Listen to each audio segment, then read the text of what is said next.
और अब बारी है उस सत्ते के पत्ते की जो कि लंबे अरसे से फतेहपुर की बिंद की सीट पर किसी उम्मीदवार की जीत और हार तय करता आया है। और बिंद की सीट का ये सत्ते का पत्ता है वो कुर्मी वोटर, जिनकी तादाद इस सीट पर सबसे ज्यादा है। और यही वजह है कि सभी पार्टियां इस सीट पर कुर्मी उम्मीदवारों पर ही दांव लगाती हैं। तो फिर से रुक करते हैं पूर्वांचल के जानकार और वरिष्ठ पत्रकार प्रदीप भट्टागर जी का। सर, बिंद की सीट का सत्ते का पत्ता जो कुर्मी वोटर हैं, लेकिन दूसरे फैक्टर कौन कौन से हैं जो आने वाले चुनाव में असर डाल सकते हैं?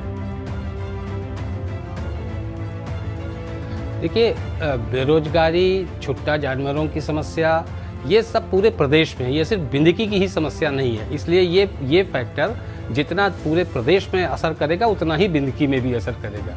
बिंदकी की बेसिक जो मूलभूत जो समस्या है और जो दिक्कत है, जो जिसको एड्रेस कोई कर पाएगा, वो शिक्षा के क्षेत्र को लेकर के है, वो समानता को लेकर के की है। क्योंकि ये क्षेत्र अपने में एक बड़ा क्षेत्र है, विकसित क्षेत्र भी इसे आप सामान्य अर्थों में कह सकते हैं, लेकिन तो ऐसी मूलभूत जो सुविधाएं हैं वो नहीं है। ये एक सही बात है कि एक मेडिकल कॉलेज उस विधानसभा क्षेत्र में आ गया है जिससे चिकित्सा की सुविधाएं, वरना इससे पहले चिकित्सा की सुविधाएं बहुत ही पुअर थी, बहुत ही कमज़ोर थी। और जो सबसे ज़्यादा असर करना है, आप जानते ही हैं उत्तर प्रदेश में कि मुद्दे सब अंततोगत्वा गौड़ हो जाते हैं और समीकरण जो हैं वो प्रमुख हो जाते हैं। तो जो मैंने पहले कहा कि चूंकि पटेल और अनुसूचित जातियां, ये समीकरण अगर जो बना लेता है, चाहे वो भाजपा हो चाहे बसपा हो, वो कर पाएगा, क्योंकि अनुसूचित जाति बहुत सीट है और प्रभावी है इसमें पटेल। और अब बारी है उस सत्ते के पत्ते की जो कि कन्नौज सदर विधानसभा सीट पर किसी उम्मीदवार की जीत और हार तय करता है।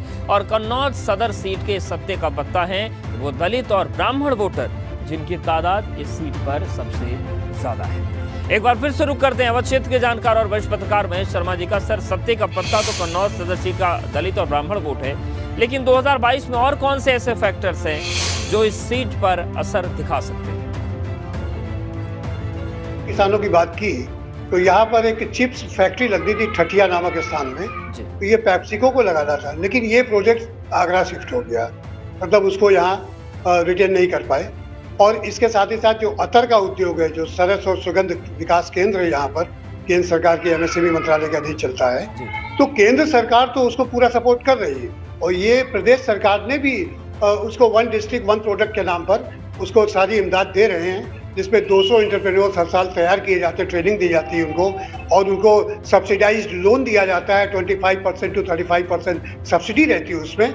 देखिए, ये डेवलपमेंट के काम तो हुए हैं, लेकिन कुछ काम ऐसे हैं जैसे जीटी रोड की जो चौड़ीकरण का काम है, सबसे बड़ा मुद्दा है।